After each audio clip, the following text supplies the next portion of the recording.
ಇನ್ನು ಚೇತನ್ ಬಗ್ಗೆ ಹೇಳೋದಾದ್ರೆ ನಟ ಚೇತನ್ಗೆ ಈಗಾಗಲೇ ವಿವಾದಗಳು ಸಾಕಷ್ಟಿದೆ, ಸಾಕಷ್ಟು ಬಾರಿ ವಿವಾದಕ್ಕೀಡಾಗಿದ್ದಾರೆ. ಆದರೆ ವರ್ನಟ ಡಾಕ್ಟರ್ ರಾಜ್ಕುಮಾರ್ ಅವ್ರ ಬಗ್ಗೆ ಅವ್ರು ಆಡಿರುವಂಥ ಮಾತು ಅನೇಕ ಕನ್ನಡಿಗರಿಗೆ ಹರ್ಟ್ ಆಗಿದೆ.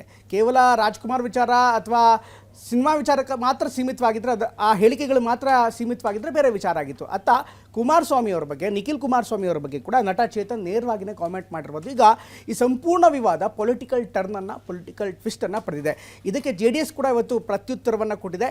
ಈ ಅಹಿಂಸಾ ಚೇತನ್ ಮತ್ತು JDS ನಡುವೆ ಆಗ್ತಾ ಇರುವಂಥ ವಾರ ಏನು ನಡೀತಾ ಇದೆ ನೋಡೋಣ ಬನ್ನಿ.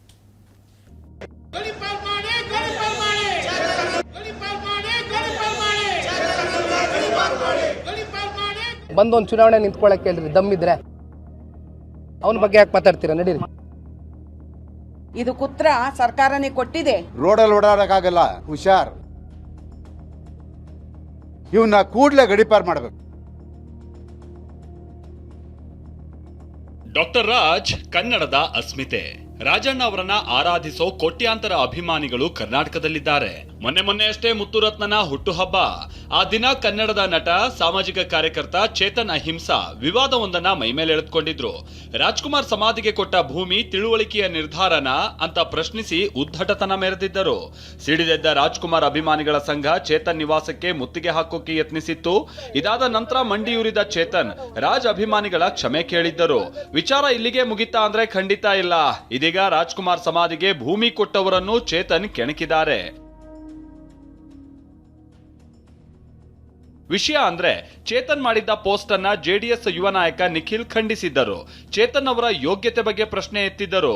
ಈ ಮಾತಿಗೆ ತಿರುಗೇಟು ಕೊಟ್ಟಿರುವ ಚೇತನ್ ಅಹಿಂಸಾ ಸಮಾಧಿಗೆ ಜಾಗ ಕೊಟ್ಟ ಅಂದಿನ ಸರ್ಕಾರದ CM ಕುಮಾರಸ್ವಾಮಿಯನ್ನ ಕೆಣಕಿದ್ದಾರೆ. ಜೊತೆಗೆ ನಿಖಿಲ್ 3 ಬಾರಿ ಸೋತಿರೋದನ್ನು ನೆನಪಿಸಿದ್ದಾರೆ. ಪ್ರಜಾಪ್ರಭುತ್ವದಲ್ಲಿ ಯಾರು ಮಾತನಾಡಲು ಯೋಗ್ಯ?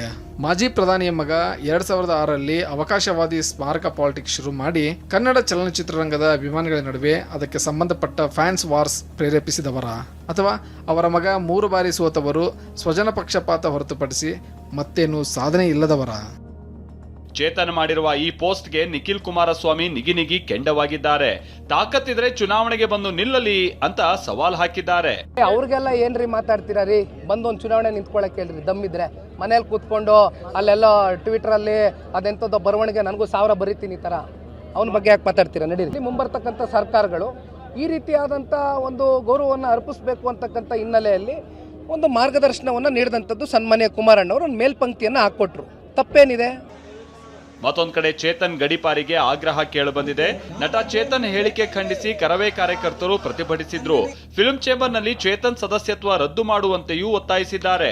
ಫಿಲ್ಮ್ ಚೇಂಬರ್ ಅಧ್ಯಕ್ಷೆ ಜಯಮಾಲಾ ಸದಸ್ಯತ್ವ ರದ್ದು ಮಾಡೋ ಬಗ್ಗೆಯೂ ಮಾತನಾಡಿದ್ದಾರೆ.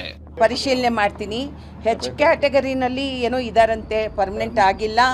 ಅದನ್ನ ಇವಾಗ ನಾವು ನೋಡ್ತೀವಿ. ಸಭೆ ಕರೆದ್ಬಿಟ್ಟು ನಾನು ಖಂಡಿತವಾಗ್ಲೂ ಚರ್ಚೆ ಮಾಡಿಬಿಟ್ಟು ಏನು ಕ್ರಮ ತಗೋಬೇಕು, ಯಾವ್ಯಾವ ರೀತಿ ತಗೋಬೇಕು, ಇವರು ಒಂದಷ್ಟು ಕೇಳಿದ್ದಾರೆ. ಇದ್ರ ಬಗ್ಗೆ ಕ್ರಮ ಖಂಡಿತ ಸರ್ಕಾರಕ್ಕೆ ಹೋಗಿ ಪತ್ರನೂ ಕೊಡ್ತೀವಿ, ಪತ್ರನೂ ಬರಿತೀವಿ. ಯಾಕೆಂದ್ರೆ ಸರ್ಕಾರ ಕೊಟ್ಟಿರ್ತಕ್ಕಂಥದ್ದು ಜಾಗ ಇದು ಕುತ್ರ ಸರ್ಕಾರನೇ ಕೊಟ್ಟಿದೆ. ನಿನಗೆ ರಾಜ್ಕುಮಾರ್ ಬಗ್ಗೆ ಮಾತಾಡ್ಬಿಟ್ರೆ ನಾನು ಎಲ್ಲೋ ಹೋಗ್ತೀನಿ ಅನ್ಕೊಂಡಿದ್ಯಾ? ರೋಡಲ್ಲಿ ಓಡಾಡಕ್ಕಾಗಲ್ಲ, ಹುಷಾರ್. ನಿನಗೆ ಎಚ್ಚರಿಕೆಯನ್ನು ಕೊಡ್ತಾ ಇದ್ದೀವಿ. ನಾನು ಸರ್ಕಾರಕ್ಕೆ ಮನವಿ ಮಾಡ್ತಾ ಇದ್ದೀನಿ, ಈಗಾಗಲೇ ಮನವಿ ಮಾಡಿದ್ದೀನಿ. ಇವನ್ನ ಕೂಡಲೇ ಗಡೀಪಾರ್ ಮಾಡಬೇಕು. ಚೇತನ್ ಅಹಿಂಸಾ ಸದ್ಯ ಬಹುದೊಡ್ಡ ವಿವಾದವನ್ನೇ ಮೈಮೇಲೆ ಎಳೆದುಕೊಂಡಿದ್ದಾರೆ. ರಾಜ್ಕುಮಾರ್ ಅಭಿಮಾನಿಗಳ ಮನಸ್ಸಿಗೆ ನೋವುಂಟು ಮಾಡಿದ್ದಾರೆ. ಇವರ ಮೇಲಿನ ಮುಂದಿನ ಕ್ರಮ ಹೇಗಿರುತ್ತೆ ಅನ್ನೋದನ್ನ ಕಾದು ನೋಡಬೇಕಿದೆ. ಮಾಲ್ತೇಶ್ ಜಗೀನ್, ನಟರಾಜ್ ಜೊತೆ ಸುನಿಲ್, TV9 ಬೆಂಗಳೂರು.